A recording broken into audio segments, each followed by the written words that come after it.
Karachi report کے مطابق ملیر کے علاقے بھینس کالونی موڑ پر نامور ادیب محقق سماجی شخصیت کامریڈ تاج محمد ابرو کے نام سے منسوب لائبریری کا افتتاح ان کے صاحبزادے S S P anti corruption Mir Nadir Ali Abro نے کیا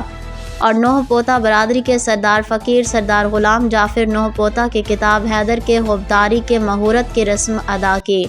اس موقع پر پروگرام کے میزبان دلشاد احمد، استاد عنایت علی، سماجی رہنما ظہیر احمد میمن، سید محب اللہ شاہ، حسن علی کاتیار، احمد علی چانڈیو، شاہد نوح پوتا اور دیگر مہمانوں نے شرکت کی۔ اس موقع پر مہمان خصوصی S S P anti corruption Mir Nadir Ali Abro نے خطاب کرتے ہوئے کہا، میرے والد کامریڈ تاج محمد ابرو کے علم و ادب کے لیے لازوال قربانیاں ہیں، جن کی بدولت پوری سندھ اسے یاد کرتی ہے اور ان کے نام سے لائبریریاں قائم کی جا رہی ہیں۔ پارکوں کے نام، سڑکوں کے نام میرے والد مرحوم کے نام سے رکھا جاتا ہے۔ میں سندھ کے عوام کا بے حد مشکور ہوں۔